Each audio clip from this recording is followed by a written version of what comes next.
በዛሬው ፕሮግራማችን አብረን የምናየው ጉዳይ አሚሩል ሙእሚኒን ዓሊ ቢን አቢ ጣሊብ ከረመላሁ ወጅሃሁ እድሜያቸው 58 በሆነና ኸሊፋ በሆኑ ጊዜ 3 ታላላቅ ጦርነቶችን አድርገዋል። እነዚህንም ጦርነቶች ኢማም ዓሊ ቢን አቢ ጣሊብ እንደሚያደርጓቸው ውዱና ምርጡ የኛ ነብይ የሆኑት ሙሐመድ ሰለላሁ ዐለይሂ ወአሊህ ከ30 ዓመት በፊት የጦርነቶቹን አይነት ጭምር ስማቸውን ጭምር በሲፋ እንዲህ በማለት ትንቢት ተናግረው ነበር። ዓሊ ሆይ ከኔ በኋላ ኡመቴ ፊቷን ታዞርብሃለች። 3 ጦርነቶችን ናሲኪን፣ ቃሲጢንና ማሪቂን የሆኑ ጀማዓዎችን ትዋጋለህ።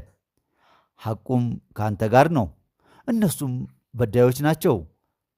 የድሉ ባለቤትም አንተ ነህ ብለውት ነበር። መቼም እሳቸው የተናገሩት አይቀርምና ይህን ትንቢት በተናገሩ ከ30 ዓመት በኋላ የመጀመሪያውን ናሲኪን የተባለውን ጦርነት ለመፈጸም ኢማም ዓሊ ተገደዱ።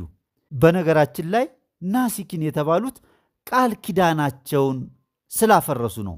የትኛውን ቃል ኪዳን ከተባለ ደግሞ ለአላህና ለመልእክተኛው ብሎም ኡማው ሁሉ ሶሃባው ሁሉ ቃል ኪዳን ለገባለት ለኢማም ዓሊ ቢን አቢ ጣሊብ የገቡለትን ቃል ኪዳን በማፍረሳቸው ነው። የዚህ ቃል ኪዳን አፍራሽ ጀማዓ ዋና መሪዋ ደግሞ እናታችን አይሻ ረዲየላሁ አንሃ ስትሆን የጦር ጄኔራሎቿ ደግሞ ጦልሃና ዙበይር ነበሩ። እናታችን አይሻ ረዲየላሁ አንሃ እንዴት የዚህ ጀማዓ ወይንም የዚህ ጦር መሪ ሊሆኑ ቻሉ ስንል ደግሞ እናታችን አይሻ ረዲየላሁ አንሃ ኸሊፋው ዑስማንን ካስገደሉ በኋላ ኸሊፋ እንዲሆን ይፈልጉ የነበሩት ሰው ያጎታቸው ልጅ የሆነው ጦልሃን ነበር። ጦልሃና ዙበይርስ እንዴት ለዓልይ ኸሊፋነት ቃል ኪዳናቸውን ከሰጡ በኋላ ቃል ኪዳናቸውን አፍርሰው ከሷ ጎን ዓልይን ለመውጋት ተሰለፉ ተብሎ ለሚነሳው ጥያቄ ደግሞ መልሱ ጦልሃና ዙበይር ወደ ሙስሊሞች ኸሊፋ ዓሊ ቢን አቢ ጣሊብ ቀርበው ከሌላው በተለየ ዳጎስ ያለ ዓመታዊ የዜግነት ድጎማና ስልጣን እንዲሰጣቸው ጥያቄ አቅርበውለት ነበር። የሙስሊሞች ኸሊፋ የነበሩት አሚሩል ሙእሚኒን ዓሊ ቢን አቢ ጣሊብ ግን የጦልሃና የዙበይርን ህገወጥ ጥያቄ እንዲህ ሲሉ መልስ ሰጡ። አንድ ሰው ከሌላው ሰው የሚበልጠው አላህን በመፍራት ነው እንጂ በሌላ ነገር መብለጥ አይችልም። እናንተም እንደ ማንኛውም ሰው እኩል የዜግነት ድርሻ ይሰጣችኋል። ስልጣን ላላችሁት ጉዳይ ደግሞ ስልጣን የሚሰጠው ስልጣንን ለጠየቀ ሰው ሳይሆን ለቦታው ብቁ ለሆነ ሰው ነው አላቸው ይላሉ። ይህ የአሚሩል ሙእሚኒን መልስ ያልተመቻቸው ጦልሃና ዙበይርም እሱን ለመዋጋት በማሰብ ኡምራ እንዲያደርጉ ፍቃድ እንዲሰጣቸው ጠየቁት። ኢማም ዓሊይም ለኡምራ ሳይሆን እናታችን አይሻ መካ ስለነበረች ከሷ ጋር ሆነው ችግር ለመፍጠር አለበለዚያም እሱን ለማውጋት እንዳሰቡ ገባውና እንዲህ አላቸው፣ መፍቀዱን እፈቅድላችኋለሁ። ነገር ግን እናንተም ሆኑ እሷ እናታችን አይሻን መጠቆሙ ነው። መርሳት የሌለባችሁ ጉዳይ ፈጣሪያችን አላህ በተከበረው ቃሉ ኢነ ለዚነ ዩባይዑነከ ኢነማ ዩባይዑነ አላህ የዱላሂ ፈውቀ አይዲህም ፈመን ነከተ ፈኢነማ የንኩቱ ዐላ ነፍሲህ ወመን አውፋ ቢማ ዓሃደ አላህ ፈሰዩእቲህ አጅረን ዐዚማ። ሱረቱል ፈትሕ ቁጥር 10 ላይ ያለውን ትርጉሙም እነዚያ ቃል ኪዳን የሚገቡህ ቃል ኪዳን የሚጋቡት አላህን ብቻ ነው። የአላህ እጅ ወይንም ኃይሉ ከእጆቻቸው በላይ ናት። ያፈረሰም ሰው የሚያፈርሰው በነፍሱ ላይ ብቻ ነው።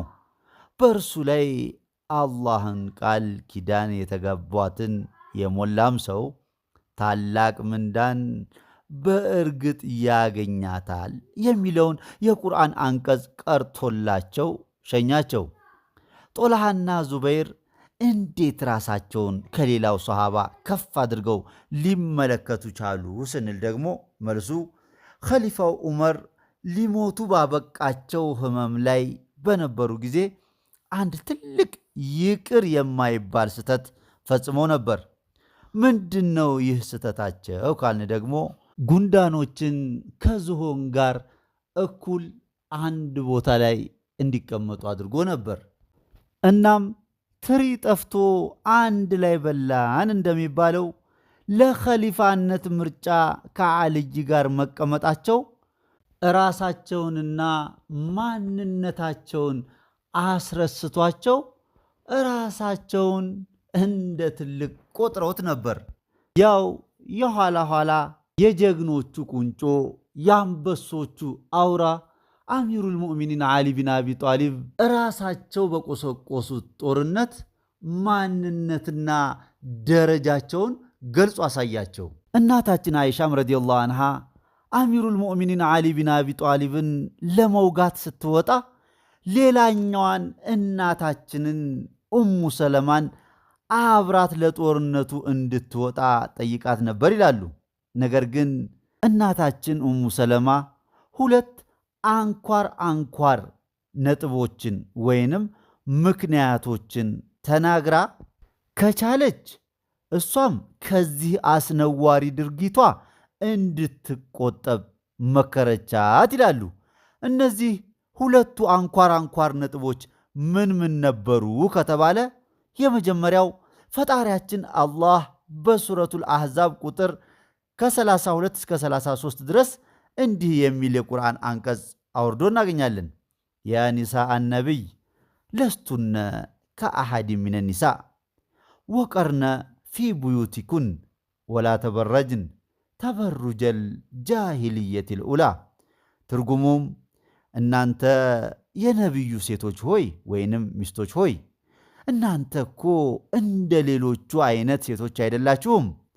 በቤታችሁም ውስጥ እርጉ፣ እንደ ፊተኛይቱም መሐይምነት ጊዜ ተኳኩላችሁና ደምቃችሁ ሰው ፊት አትቅረቡ የሚለውን የቁርአን አንቀጽ ኡሙ ሰለማ ለእናታችን አይሻ ረዲየላሁ አንሃ ካነበበችላት በኋላ እኔ የፈጣሪያችን አላህን አምር ጥሼ ከቤቴ ወጥቼ የትም መሄድ አልፈልግም።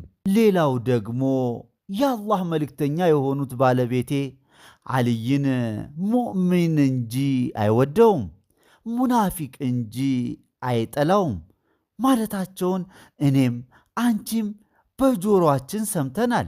እንዴት ይህን እያወቅሽ እሱን ለመጋደል ጦር ታደራጃለሽ? እባክሽን እህቴ ከዚህ ዱንያ አኼራሽን ከሚያጠፋ አስነዋሪ ስራሽ ታቀቢ፣ ተከልከይ ብላ እናታችን አይሻን መከረቻት። እናታችን አይሻ ግን ረዲየላሁ አንሃ ዓልይን ለመዋጋት በአቋሟ ጸንታ ቀረች ይላሉ። ውዱና ምርጡ የእኛ ነቢይ ሙሐመድ ሰለላሁ ዐለይሂ ወአሊህ የዚህ የቃል አፍራሽ በደለኛ ግሩፕ መሪ እናታችን አይሻ መሆኗን እንዲህ ሲሉ ለራሷ ነግረዋት ነበር ይላሉ።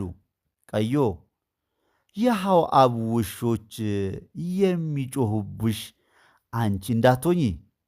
እናታችን አይሻም ከኢማም ዓሊ ጋር ለመዋጋት ከቤቷ ብሎም ከሀገሯ ወጥታ በሺዎች የሚቆጠሩ ኪሎ ሜትሮችን አቋርጣ እየተጓዘች እያለች ኢራቅ ከመድረሷ በፊት አንድ ቦታ ለማደር አረፍ አለች። እዛ ያረፈችበት ቦታ ሌሊት ላይ ከፍተኛ የሆነ የውሾች ጩኸት ተሰማ።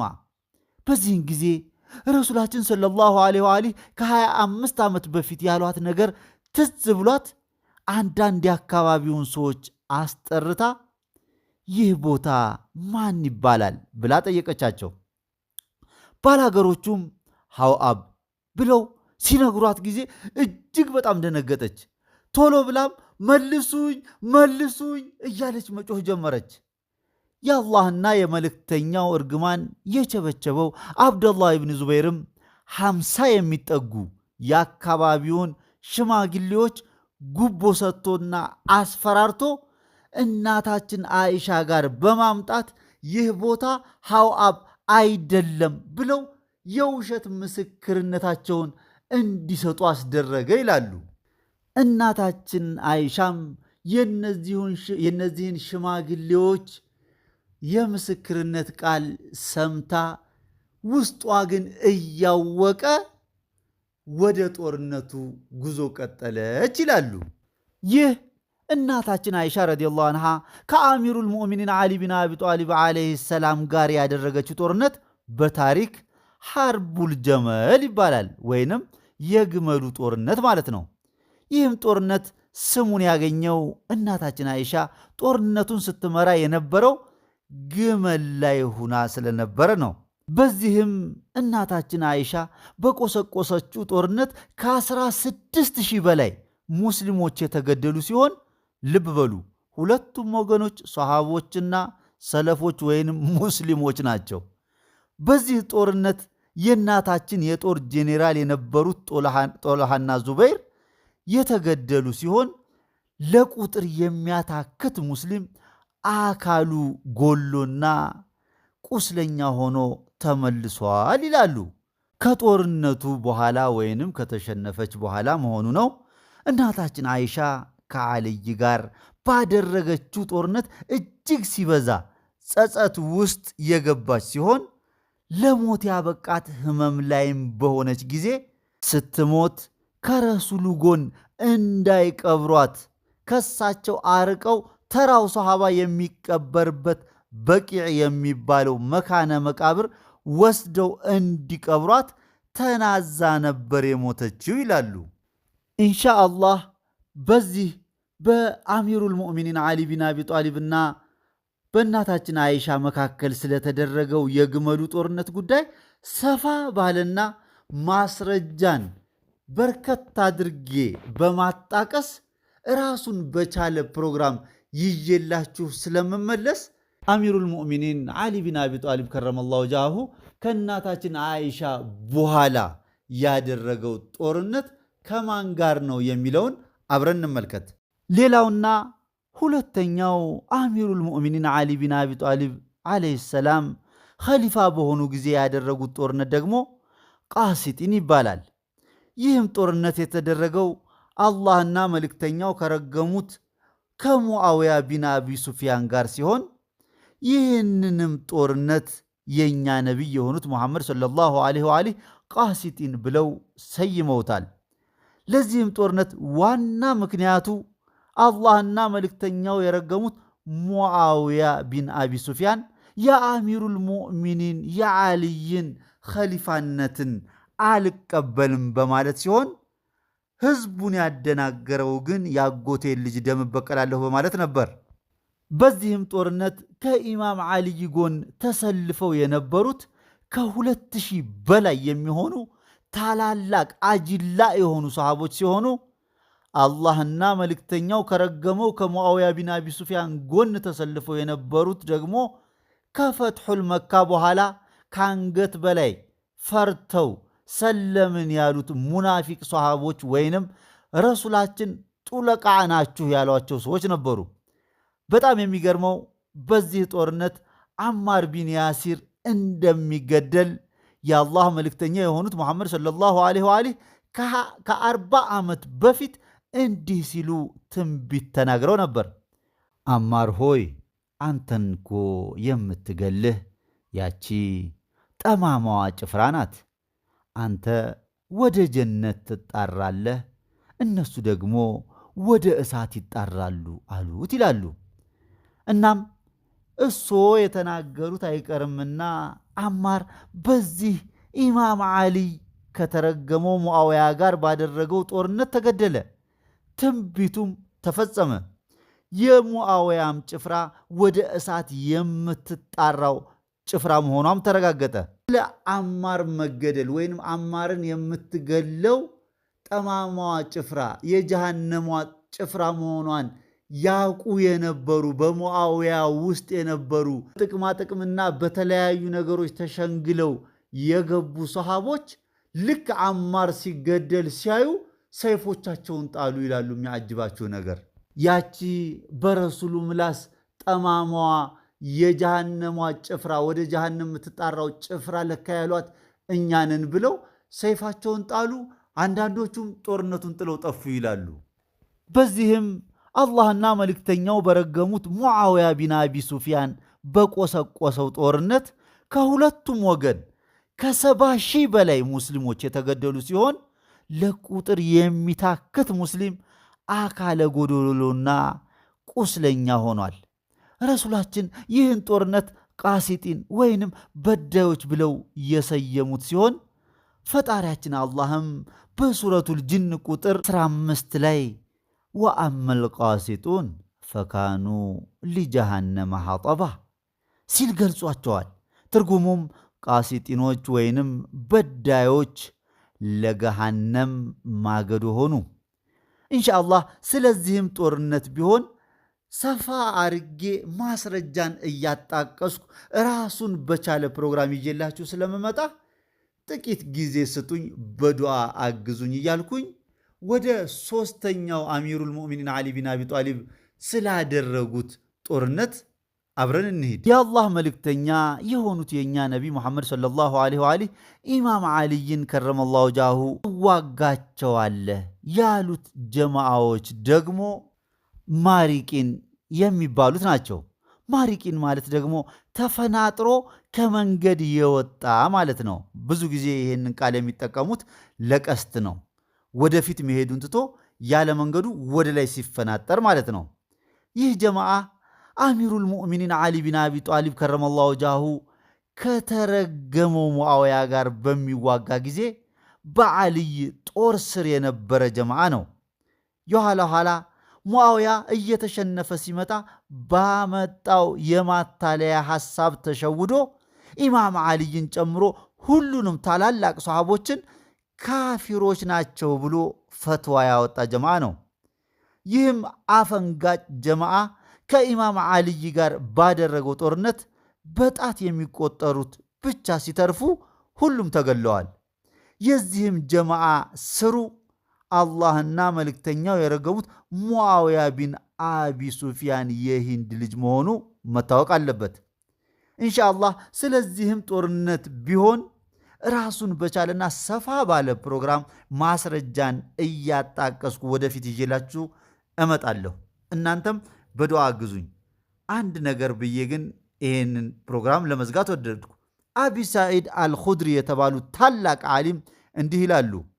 የአላህ መልእክተኛ የሆኑት ሙሐመድ ሰለላሁ ዐለይሂ ወአሊህ በወስፍ የገለጿቸውን ሰዎችና ጀማዓዎች አሚሩል ሙእሚኒን ዓሊ ቢን አቢ ጣሊብ ከረመላሁ ወጅሀሁ ሲዋጋቸው በአይኔ አይቻለሁ ይላሉ። ይህንንም ንግግራቸውን በሶሒህ ቡኻሪ ኪታብ በ4ኛው ሙጀለድ ገጽ 200 ላይ፣ በሙሰነፍ ኢብን አቢ ሸይባ በ7ኛው ሙጀለድ ገጽ 562 ላይ፣ ማሊክ በሙደወነው በ1ኛው ሙጀለድ ገጽ 530 ላይ የምናገኘው ነው። የአላህ መልእክተኛም እንዲህ ሲሉ ዱዓ አድርገው ነበር ይላሉ። ፈጣሪ ሆይ እኔን ከልቡ የሚወደኝ ሁሉ እኒህን አህለል ቤቶቼን ወይንም ቤተሰቦቼን ማለትም ዓልይን፣ ፋጢማን፣ ሐሰንና ሁሴንን ይውደድ። እነሱን የሚጠላና የሚዋጋ እኔን እንደተዋጋ ይቁጠረው። እኔንም የተዋጋ ከአላህ ጋር ተዋጋ ማለት ነው። ከአላህ ጋር የሚዋጋም መቀመጫው ጀሃነም ይሆንለት እያሉ ረጅም ዱዓ አደረጉ ይላሉ።